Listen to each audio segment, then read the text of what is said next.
Daraka lang ni rin kay katamong kabalan na mag-post keng social media digil keng masura kanong kalidad na ning karelang water supply. Atinang marinat antimong burak ing lulwal kareng kripo. Atin muring patak-patak mo kanoing tulo. Pauli na nini, mi bukla iyang pisasabyan keng sangguniang panlalawigan na ning Pampanga ing kalidad na ning water supply kareng miyaliwang lugal kay di probinsya.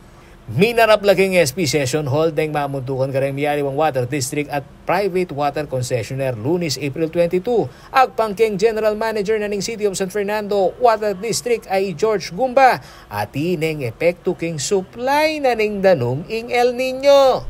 Sabihin mo lang kung may problema kayo sa tubig. Huwag na natin sabihin kung sino nagsumbong. Yes, Papa po. Ano, may problema? Wala. Para on record, pag may nangyari sinabi mo walang problema, at least, on record tayo. Sinabi mo, walang problema. Yeah, actually, meron po. Anong problema? Sa southern area po na sa Manila. Doon po mahina ang tubig. Bakit? Kulang po yung source Sa El natin. Nino, dahil yan. Kulang po. Anong option mo doon? Anong siniresulta ninyo doon? Anong ginawa yung paraan? Higit ito na, yung nagpamobilize kami ng water tank.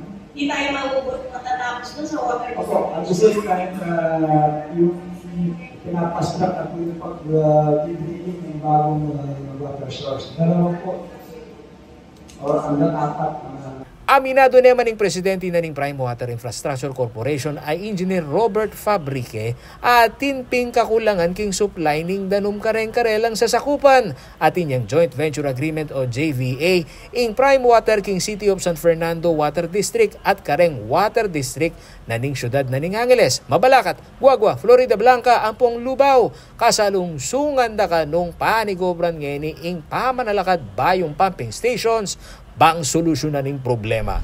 Alam, we acknowledge naman na may kakulangan talaga tayo sa tubig. Pero hindi po siya buong area na sinuserve namin. Around 80% of our areas is experiencing 14 PSI na pressure.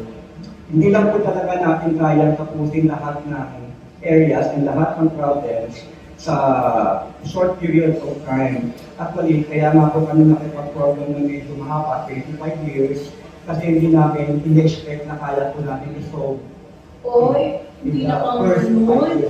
Hindi naman ganun dapat kayo, Prime Water. Ibig mo sabihin, for 25 years, saka nyo palang papagawin yung mga rehab?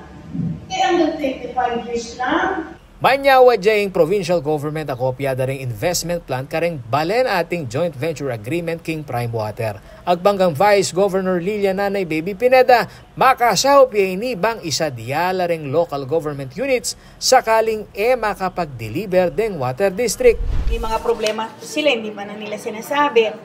Kung hindi ko sila pinatawag, hindi pa sila magsasalita na mayroon palang problema. Sabi ko, nung inaantay nyo, pagka-critical na yung sitwasyon natin, saka pa lang kayo magsusumbong, magsasalita.